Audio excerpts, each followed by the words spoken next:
Hello বন্ধুরা, আজকে আমি বানাচ্ছি সোয়াবিনের রেসিপি। কড়াইয়ে জল দিয়ে এখন সোয়াবিনটিকে সিদ্ধ করতে রেখেছি। রেসিপিটি বানাতে আমি এখানে কিছু মশলা নিয়েছি। এই রেসিপিটি বানানোর জন্য আমি এখানে কিছু আলু কেটে নিয়েছি। সোয়াবিনটি এখন প্রায় সেদ্ধ হয়ে এসেছে, এখন নামিয়ে নিচ্ছি। এবার কড়াইয়ে পরিমাণ মতো তেল দিয়ে নিয়েছি। রেসিপিটি বানানোর জন্য এখানে আমি কিছু মশলা ভেজে নিচ্ছি। মশলাটিকে এখন আমি ভালো করে ভেজে নিচ্ছি। এবার জিরেটাকেও ভালো করে ভেজে নিচ্ছি। মশলাটি এখন প্রায় ভালো হয়ে ভাজা হয়ে গেছে, এখন নামিয়ে নিচ্ছি। এবার কড়াইয়ে পরিমাণ মতো তেল দিয়ে কেটে রাখা আলুগুলো ভেজে নিচ্ছি। পরিমাণ মতো লবণ, হলুদ দিয়ে আলুটিকে ভালো করে ভেজে নিচ্ছি। আলুটিকে একটু সেদ্ধ হওয়ার জন্য ঢাকা দিয়ে নিয়েছি।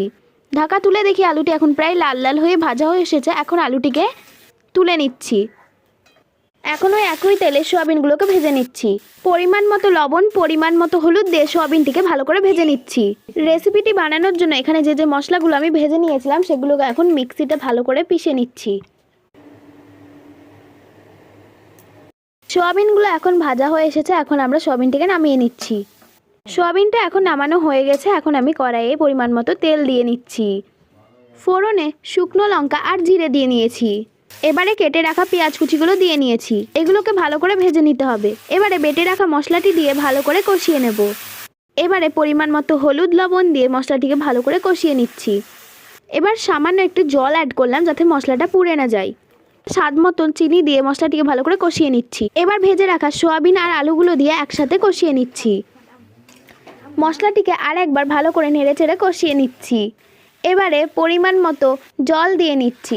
আপনাদের যতটুকু জল প্রয়োজন আপনারা দেবেন। এবার ঝোলটিকে ভালো করে নেড়েচেড়ে নিয়ে ঢাকা দিয়ে নিচ্ছি। ঢাকা তুলে দেখি এখন প্রায় ঝোলটা ফুটে এসেছে, আর কিছুক্ষণের মধ্যে আমি ঝোলটাকে নামিয়ে নেব। ঝোলটি এখন ফুটে এসেছে, এবার ঝোলটিকে আমি নামিয়ে নিচ্ছি। আজকের সোয়াবিনের রেসিপিটি এখানেই শেষ করলাম। আবার দেখা হচ্ছে অন্য কোনো রেসিপি নিয়ে। আজকের মতো টাটা।